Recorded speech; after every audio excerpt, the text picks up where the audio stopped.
Okay, Cancer. In your current position, you have the moon.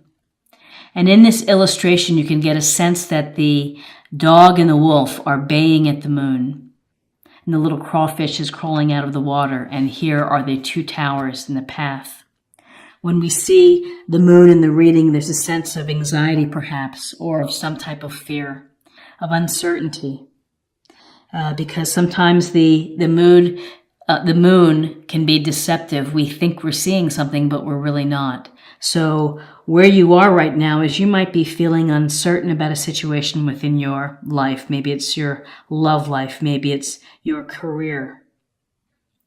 The moon would like you to think about your subconscious and think about your dreams and think about what's below.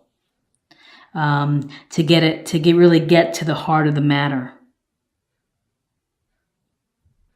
So with the moon, we have crossing you is the Knight of Wands. And this Wands, the fella here, he's Aries, Leo, Sagittarius. And he is in motion. He is full of fun, his charisma. He's an adventure seeker. He's someone who's probably like the life of the party. And so this could suggest that you're going to be meeting someone with these characteristics. Youthful energy. You could be going on a quick trip. You could, at the spur of the moment, being invited to do something. With this Wands, Knight of Wands, he is not going to hang around when he's bored. So he's looking for action. He's looking for activity. And if you're dating someone like a Knight of Wands character, then you just have to be mindful that you may be looking for what's next. And so you never know. But really, this is a dynamic energy of someone who gets bored easily and is looking for the next fun thing to do. And at the spur of the moment can change course and to get involved. But with Wands, there's this passion for life, zest for life, and a lot of action. So this potential here of either someone being in your midst or qualities that you need. Your foundation is the Nine of Cups. And we see this guy here sitting on his chair, arms crossed. He's almost smirking, smiling. And this is a card of contentment. And it's contentment with what you have and what you've earned. So you've been working hard and probably sacrificing. And so you have material comforts or you have things that bring you happiness. Maybe you don't have a lot, but maybe what you do have brings you pleasure. And so you can get a sense here. There's very much a sense of contentedness with the 9 cups above. Now, cups, Cancer, Scorpio, Pisces. This card is also a wish card. And so favorable place for you to make a wish. That wishes do come true. Just be careful for what you wish for. In your recent past is the 8 of Wands. Suggests, again, being active. A lot of things going, a lot of wands or a lot of things in the air, irons in the air that you are working with, whether it's projects, whether you're dating many people, you're busy. This suggests that news could be coming to you. Could mean that a project is coming to an end as these wands hit the ground.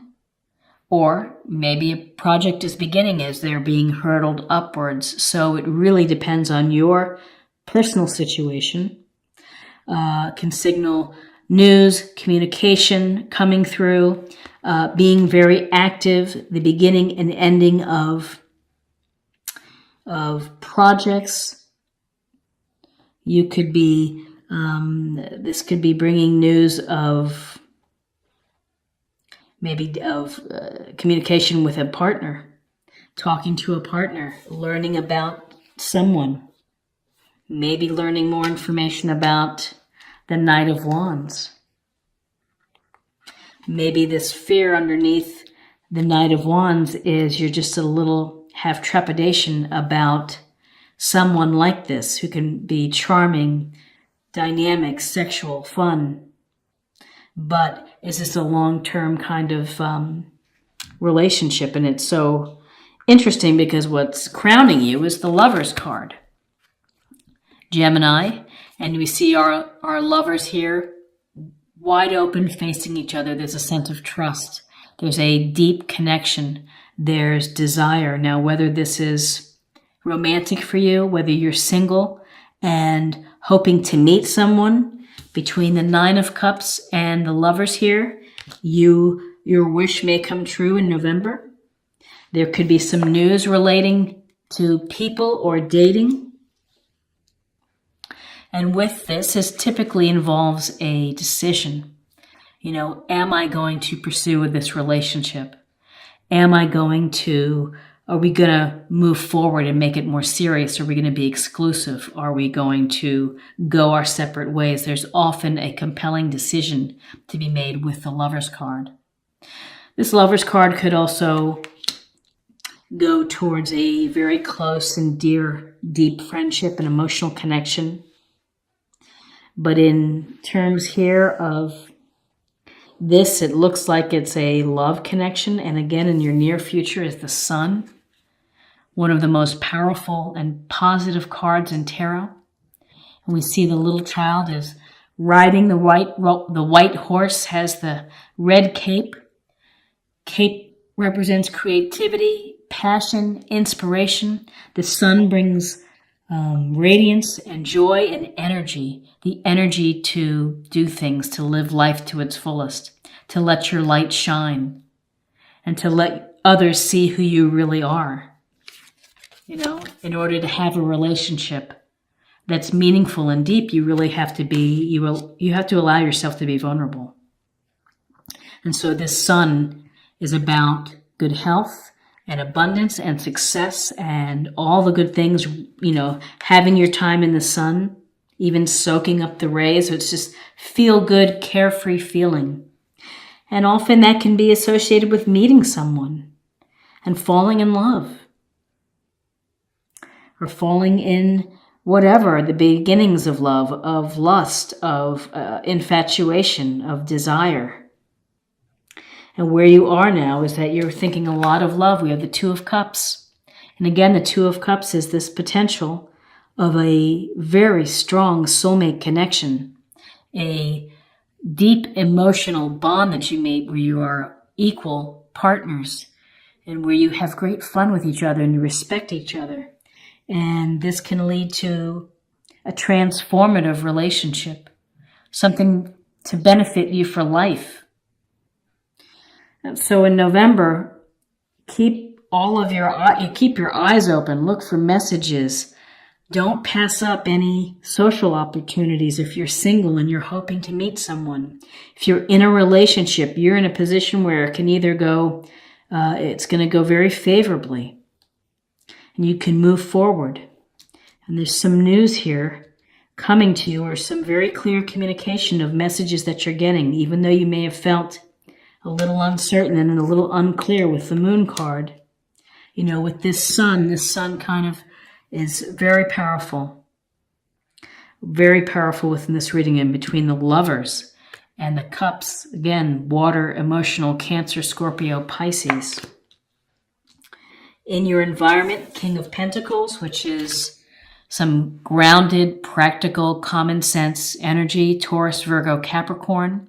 This could be someone who's experienced, who is a good business person, has business acumen, good with money, able to invest well. It could be a boss, could be a father, could be a dear friend, but someone who can guide you when it comes to your resources, property, your job, money that you've saved, money that you've invested. He's very experienced. He's very fair, knows how to live well. Similar to the Nine of Cups, which is enjoying the material comforts that he's earned. He's worked hard and he enjoys what he's earned. Excuse me, let me get a drink here. Okay. In your hopes and fears, You're thinking about working. You're thinking about your career, your craft, whatever it is that you do it very well, and you are recognized for doing a good job, and you're able to work with others, and you're working toward a common goal. And so you may not be finding that you're getting the rewards that you hope for now, but ultimately you will. And when you are recognized for good work and doing a great job, that's word of mouth. You get referrals. You get noticed by your superiors. You get noticed for doing an awesome job, and people talk. So this is a card about being a craftsman, doing your very best of building. On another level, this could be the building of a relationship, of putting in the work and the strong communication of building a relationship. And then in your outcome, you have the Nine of Swords. And in this illustration, this guy he's got his, hands to his face, waking up at night. This is about stress, guilt, worry.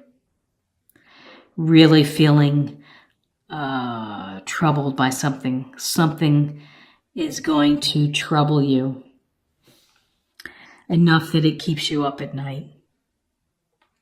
And so, this is something that can pass. This is something that you can work through when you have this sense of stress.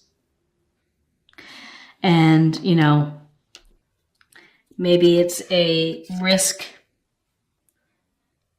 putting all of your, all of your marbles in the basket with the Knight of Wands, but, it'll be a great fun risk, but, it looks... Everything is so positive within this reading. The Nine of Cups, wishes coming true. Eight of Wands, messages. The Lovers, the Sun, and the Two of Cups, and the King of Pentacles. It just seems everything is in your favor, but maybe you're believing it's too good to be true, and it's just making you wake up at night, or maybe you're just simply worried about decisions. And decisions that affect relationships. It just could be a spot of concern.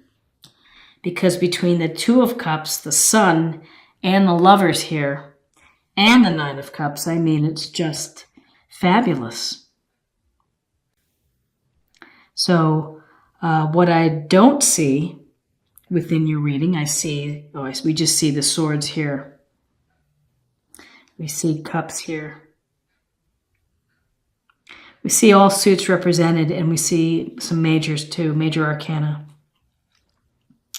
But, I would say, yes, you might have a sleepless night or so, but I think just ride it through. Everything is going to work out. Near future, the Sun, happiness, happy relationships. Happiness coming to you. That is for certain. Let's deepen the reading. Let's see what we have for love with our oracle cards. Peacefulness. You recognize that balance, kindness, and love bring calmness to your soul. So the peacefulness of the Sun. It's a lot of happiness, a lot of joy. It brings happiness to your heart. Maybe some peacefulness with the Two of Cups. There's a sense of harmony. And of again, joy, happiness, the real deal, soulmate, twin flame scenario. And finally, to close the reading, let's take a look at a practice area or something to meditate or think about. Aphrodite, inner goddess, awaken the goddess within you through dance, self-care, and appreciating your divinity. So, allow yourself to be open. Allow yourself to be seen for who you truly are, as in the Lovers. Let your light shine through. As with the Sun, you bring sunshine, you bring happiness to others, and let it flow. And in return, it's going to make you feel attractive. It's going to make you feel sensual. It's going to bring out all the beautiful qualities of self-love. I really get a sense of self-love, which is, dance by yourself at night, dance with your partner, movement, enjoy the movement, and relish it, and, let it fill you up.